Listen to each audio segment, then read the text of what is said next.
So Mallareddy institute of dental సైన్సెస్లో మనం గనక చదవాలి అంటే ఓసీ కేటగిరీ వాళ్ళైతే ఓపెన్ ర్యాంకు క్లోజింగ్ ర్యాంక్ కూడా చెప్తున్నానండి.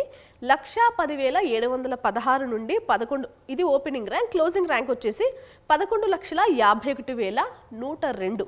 ఇక ఈడబ్ల్యూఎస్ కేటగిరీ అయితే ఓపెనింగ్ ర్యాంక్ వచ్చేసి 3,27,754. క్లోజింగ్ ర్యాంక్ వచ్చేసి 11,32,204. ఓబీసీ కేటగిరీ అయితే 3,37,066 ఓపెనింగ్ ర్యాంక్. క్లోజింగ్ ర్యాంక్ వచ్చేసి 12,84,954.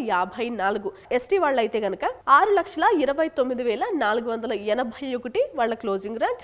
ఇక ఎస్సీ వాళ్ళైతే ఓపెనింగ్ ర్యాంక్ వచ్చేసి 4,70,132. క్లోజింగ్ ర్యాంక్ వచ్చేసి 10,88,814. సో ఓపెనింగ్ ర్యాంక్ అంటే అక్కడ ఓపెన్ అయ్యి కౌన్సిలింగ్ అనేది మనకి ఎండింగ్ ఏవైతే క్లోజింగ్ ర్యాంక్ చెప్పానో అక్కడ వరకు ఎండ్ అవుతుందని మీరు అర్థం చేసుకోవాలి. సో ఇది Mallareddy institute of dental sciences యొక్క క్లోజింగ్ ర్యాంక్స్. నీటిలో మీకు ఈ ర్యాంక్స్ మధ్య మీ క్యాస్ట్ ఆధారంగా ర్యాంక్ వచ్చుంటే మీకు అడ్మిషన్ దొరికే అవకాశం ఉంటుంది. ఫీజెస్ ఇతర వివరాలన్నీ మనం వీడియోలో చూసాం కాబట్టి ఇది వాళ్ళ వీడియో. Thanks for watching. Mallareddy institute గురించి మనం వీడియోస్ ఇంకా కంటిన్యూ చేద్దాం. మీకు ఇంజనీరింగ్ కాలేజెస్ గురించి కూడా కావాలి అన్న కామెంట్స్ చేయండి.